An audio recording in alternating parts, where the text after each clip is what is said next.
ऐसे राज्य में जहां भजनों की धुनों से भक्ति गूंजती थी, होली की कहानी सामने आई। यह वह समय था जब होलिका दहन, राक्षसी होलिका को जलाने की कथा का स्मरण किया जाता था। इस कहानी के केंद्र में दुर्जय राक्षस राजा हिरण्यकशिपु रहता था। उसकी वीरता की कोई सीमा नहीं थी और उसकी अपार शक्ति के कारण उसका अहंकार बहुत बढ़ गया था।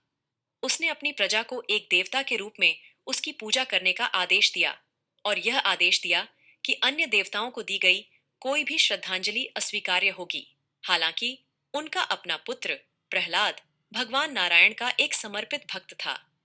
अपने पिता की चेतावनियों और अपने सलाहकारों के प्रयासों के बावजूद प्रहलाद भगवान हरि की भक्ति में दृढ़ रहा। प्रहलाद के इस अटूट विश्वास से हिरण्यकश्यप बहुत क्रोधित हुआ। अपने पुत्र की भक्ति से निराश होकर हिरण्यकशिपु ने एक भयावह योजना बनाई। उसने अपनी बहन होलिका को बुलाया, जिसके पास आग से प्रतिरक्षित होने का वरदान था।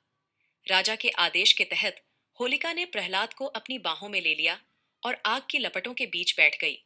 उसका इरादा था कि प्रहलाद जलकर मर जाए, जबकि उसे कोई नुकसान नहीं हुआ। लेकिन ईश्वरीय न्याय की कुछ और ही योजनाएं थीं। जैसे ही आग की लपटें भड़कीं, एक हल्की हवा तूफान में बदल गई और होलिका को दी गई सुरक्षात्मक शॉल को उड़ा ले गई। भाग्य के एक मोड़ में आग ने होलिका को भस्म कर दिया, जबकि प्रहलाद सुरक्षित बच गया। उसका विश्वास अटल रहा।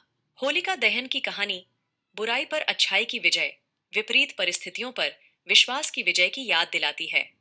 यह भक्ति की शक्ति और उन लोगों को दी गई सुरक्षा का प्रमाण है जो अटूट रूप से अपने विश्वास पर कायम हैं। और इसलिए जब हम रंगों का त्योहार मनाते हैं, तो आइए हम प्रहलाद और होलिका की कहानी को याद करें और होली के जीवंत रंगों को अंधेरे पर प्रकाश की, नफरत पर प्यार की जीत का प्रतीक बनने दें। यह होली सभी के लिए खुशी, सद्भाव और भगवान नारायण का आशीर्वाद लाए।